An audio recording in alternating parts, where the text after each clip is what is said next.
Ya, anak-anak masuk ke bentuk bakteri. Bentuk bakteri ini terdiri dari 3 bentuk. Yang pertama ada kokus, bulat, bentuknya kayak bola. Ya, kemudian ada basil, basil ini batang. Ya, kemudian ada spirilia, spirilia ini dia spiral. Ya, jadi berkelak-kelok gitu. Nah, kita lihat dulu di bentuk yang kokus. Bentuk kokus itu yang pertama ada yang bentuk bulatnya tunggal nih. Dia bolanya sendirian aja. Namanya monokokus. Contohnya di penyakit apa? Di penyakit gonore.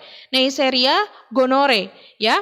Kemudian ada diplococcus. Ya, diplococcus ini kokus bulat tapi ada 2 buletannya, maka ada tambahan kata di depannya. Diplococcus, ya. Jadi ada 2 bola atau dia jadi berpasangan, ya.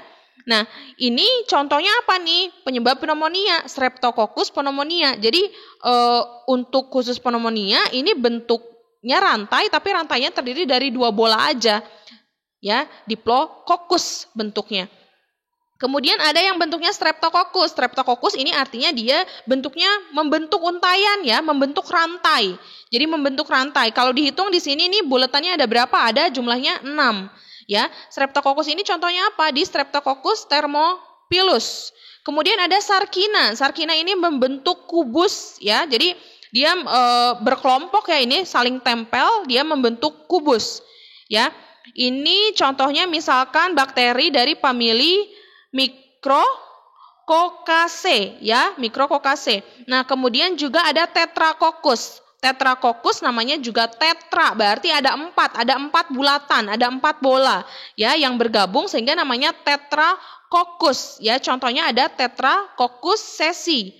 Nah, ini nih yang paling khas, ini yang paling mudah diingat, ada Staphylococcus. Staphylococcus itu bentuknya dia seperti buah anggur. Jadi kokus-kokus atau bulatan-bulatan ini, bola-bola ini saling bersatu membentuk satu kesatuan seperti anggur. Namanya adalah Staphylococcus. Contohnya apa? Staphylococcus aureus, ya. Kemudian kita masuk ke bentuk-bentuk yang basil. Nah, bentuk basil di sini tadi batang. Batangnya kalau tunggal, kalau sendirian aja dia jomblo namanya monobasil. Ya, monobasil. Contohnya apa nih yang monobasil? Escherichia coli, ya. Ada tuh di perut kamu Escherichia coli, dia membantu pembusukan di dalam perut. Tapi kalau terlalu banyak dia juga bisa menyebabkan diare. Ya, kemudian ada diplobasil. Diplobasil. Ingat kayak tadi Diplococcus, di penambahan di sini 2 berarti ada 2 batang. Contohnya apa nih? Bacillus melaninogennisus, ya. Bacillus melaninogennisus. Itu untuk yang contoh diplobasil. Kemudian ada yang streptobasil. Streptobasil ini dia bentuknya apa? Rantai, sama, ya, rantai. Nah, bedanya apa kalau rantai di streptobasil ini terdiri dari 4, ya. Ada 4 basil, ada untayan 4 basil. Kalau di Streptococcus ada 6 bola, ya. Tapi intinya kalau yang strep depannya ada kata strep berarti dia membentuk untayan atau rantai, gitu. Nah, anak-anak ada tambahan di bentuk basil. Bentuk basil ini juga ada yang bentuknya palisade. Bentuknya palisade itu gimana? Dia itu batang, tapi kalau di sini batangnya semuanya itu horizontal, ya. Dia tidak berdiri. Nah, yang ini vertikal, ya. Jadi kalau yang palisade terdiri dari 4 basil tapi kondisinya dia berdiri, namanya palisade. Kemudian ada bentuk-bentuk bakteri yang spirilia atau spiral, dia bergelombang, ya. Ini pertama ada yang spiral, ya. Spiral itu bentuknya ya spiral bergelombang, ya. Nah, contohnya apa nih yang spiral? Yang spiral contohnya misalkan Thiospirillopsis, ya.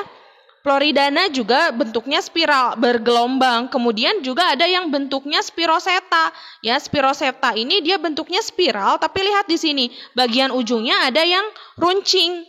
Namanya spiroseta. Contohnya di Treponema pallidum. Kemudian ada vibrio. Vibrio itu bentuknya kayak koma. Contohnya apa? Penyakit kolera. Vibrio kolera. Ya, ini untuk yang vibrio. Itu untuk bentuk-bentuk bakteri. Ya, nanti kita lanjut di video selanjutnya terkait materi yang selanjutnya. Terima kasih.